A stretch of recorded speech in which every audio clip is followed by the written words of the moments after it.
Hi, I'm John Mayfield, the real estate tech guy with another Global Real Estate School podcast.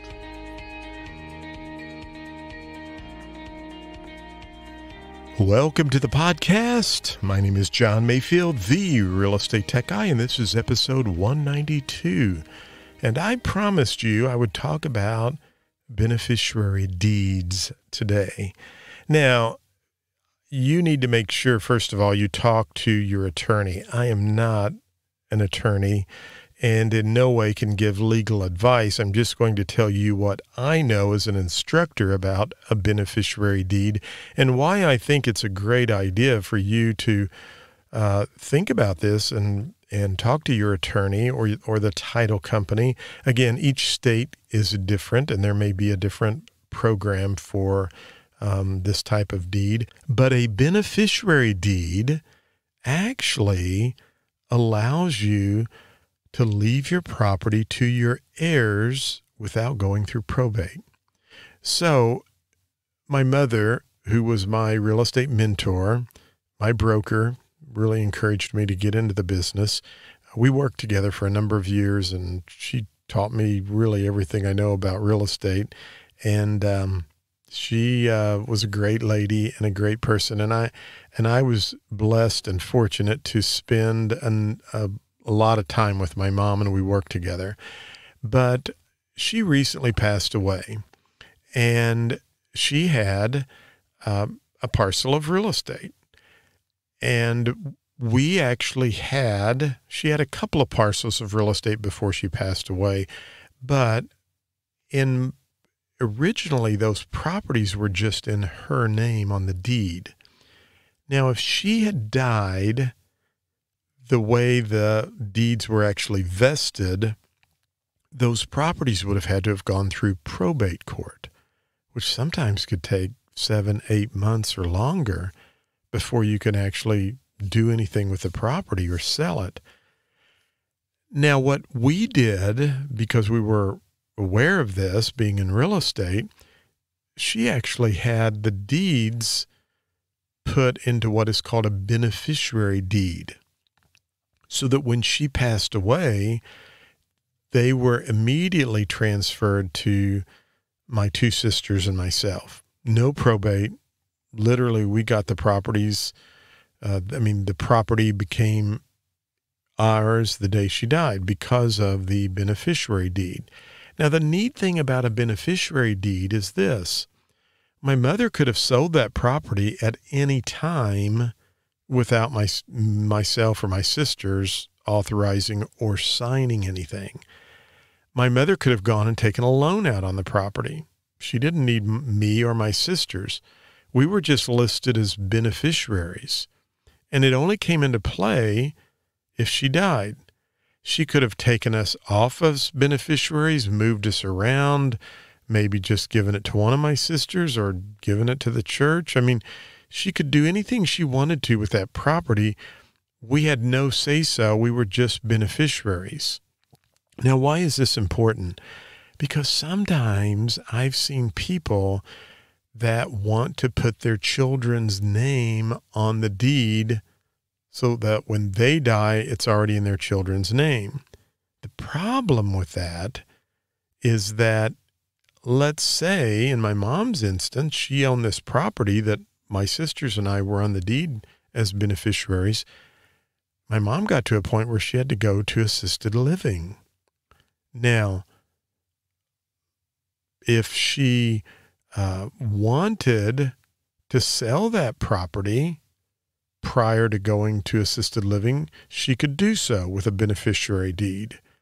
But if she had just put all of our names on there, in other words, if she put my name and my two sisters' names on there, we would have all had to sign the deed in order for her to sell her condo to go to assisted living. Does that make sense? Now, you're probably thinking, well, John, what's the big deal with that? Wouldn't you and your sisters go over and sign? Yes, but since we're all three married, our spouses would have to sign. Now, I'm just giving you examples in real world experience as a real estate broker for a number of years, 40 years, right? 42 years. This will be my 43rd year as a real estate salesperson, 41 years as a real estate broker. And I'm not telling you that to brag. I'm just telling you that to say I've seen a lot of deals in my career, and I'm still a practicing real estate broker. Sometimes children get separated or divorced, and somebody has to come in and sign the deed, and they're not real happy with the mother-in-law or anyway, because they felt like she was a problem with the marriage. And I'm not speaking in my mother. I'm just saying in experience I've seen, okay? Because fortunately, my sisters and their spouses and my wife and I mean, everybody gets along fine. But I've seen these situations where I've told a daughter or a son, hey, your spouse has to come in and sign this. Well, we're going through a divorce. Well, I know, but your name's on the deed with your mother, and so they've got to sign the deed because you are married in Missouri. Now, again, every state laws differently. I'm just here to tell you I've seen some really weird, touchy problem scenarios where people just didn't want to come in and sign the deed. I mean, they did eventually, but they wanted to cause as much grief and heartache and problems as they could. So how do you get around that? You don't put all your children's names on the deed. Don't do that. You go see an attorney and you ask for legal advice and ask them, what should we do? And just say, hey, I was listening to John Mayfield's podcast. He talked about a beneficiary deed. Is that available in our state?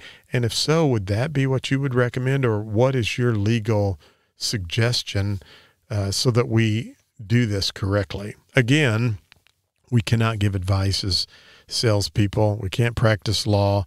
We can only fill in the blanks, right? Hulse versus Krager, and that's filling in the blanks. We have to use pre-printed forms that are prepared by legal counsel and approved by legal counsel. And so, I'm just telling you, seek legal advice. But in Missouri, and just from a teaching perspective, again, I'm just doing this from a teaching perspective, a beneficiary deed is what the title company highly recommends. Their attorney highly recommends in my area because it can avoid probate. It allows a person to sell the property without their children having to sign the deed. It allows them to get a loan on the property, basically do whatever they want to. And if they want to take one of the children off as a beneficiary, they can do that. Works very well in Missouri, but I have no idea what works in your state. I would encourage you to seek legal counsel and find out what would be the appropriate way to prepare for that situation. We hate to talk about it, but it's always something we have to prepare for. Wow, 8 minutes and 37 seconds. I didn't realize I'd spoken that long, but hopefully you know what a beneficiary deed is now. And if you see that question pop up on the exam, you've got some new information that will help you pass the exam on the first attempt. I have some other ways you can pass the exam on the first attempt. Go to myrealestateexamcoach.com. I have put together a really cool training program. I've had lots of students use it. They've passed the test, and it's short, concise videos on key topics you will probably see on the exam. There are lots of exam questions, and there's lots of other just kind of condensed down material and the best part is you can use this on your phone. I developed it so that it would be mobile phone friendly. So if you're going through the real estate course, take this with you, study wherever you go. It's going to help you pass the real estate exam on the first attempt. Well, as always, check us out at Global Real Estate School. Subscribe to this podcast. Go over to YouTube, subscribe there, and I want you to go out and make it a great day.